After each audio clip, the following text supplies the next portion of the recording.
To a person who doesn't speak German, the fundamental role Johann Wolfgang von Goethe played in the development of Germany's cultural identity may not be readily apparent.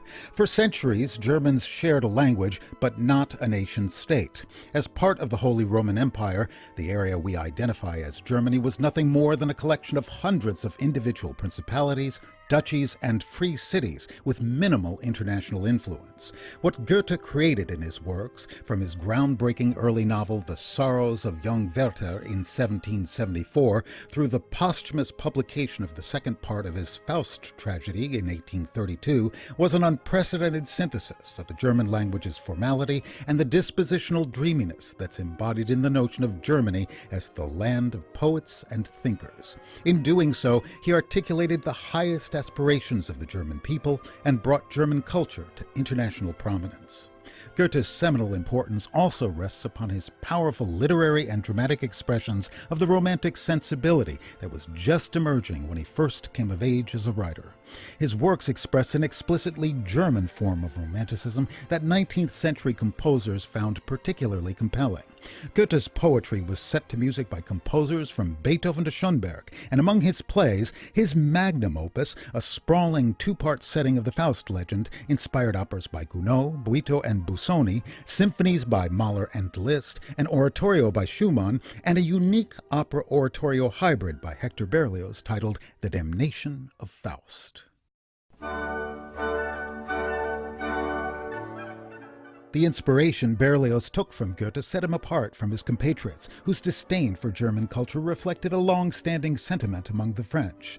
When he read Part 1 of Goethe's Faust at the age of 25, he was immediately electrified. This marvelous book fascinated me from the first. I could not put it down. I read it incessantly, at meals, in the theater, and in the street. Even as he read, Berlioz was flooded with musical ideas, and by early 1829 he'd composed 8 scenes from Faust for an ensemble of solo voices, chorus, and orchestra. Filled with his characteristically passionate enthusiasm, he immediately had the work published and sent to Goethe. While the 80-year-old author was touched by the young man's dedicatory note, his musical advisor, Carl Friedrich Zelter, an aesthetic conservative who's primarily remembered as Mendelssohn's teacher, savagely dismissed it. It's all noisy puffing, coughing, croaking, and spitting. A poisonous abscess, the terminated offspring of horrible incest. Although Berlioz never read Zelter's indictment, he soon developed reservations of his own about his Faust music and eventually withdrew it.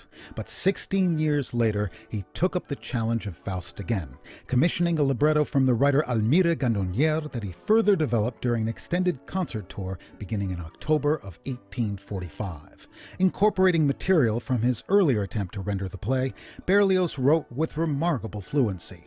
I composed this score with an ease such as I have rarely experienced with any of my other works. I wrote it when and where I could, in coaches, in trains, even on steamboats.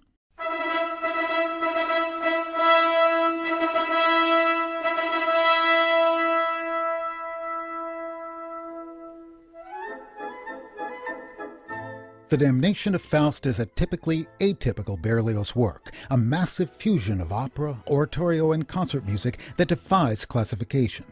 Audiences and critics greeted the piece at its premiere in December of 1846 with a sort of incomprehension that had become a regular feature of Berlioz openings. And while there's nothing extraordinary about an artist not being appreciated during his time, the widespread rejection of Berlioz, which only began to soften in the 1960s, was a testament to the profoundly radical nature of his artistic vision. Berlioz thought of concert music in literary terms to an extent that was unprecedented, and he often ignored musical conventions to render his narratives as explicitly and forcefully as possible. His pieces were laws unto themselves, and in this regard Berlioz not only exemplified the individualistic spirit of Romanticism, he vastly extended its artistic scope. Highly subjective works often require their own musical language and ecosystem, and in Berlioz's case, his tendency to break new ground found in each composition obscured the traditional frameworks listeners relied upon to make sense of what they were hearing. Moreover, they reflected an evolving relationship between composers and their public. If audiences could previously derive inspiration and enjoyment through quasi-passive listening, the Romantic movement established an expectation that listeners would achieve gratification by understanding and embracing the artist's conception. But an investment in Berlioz's remarkable music is amply rewarded.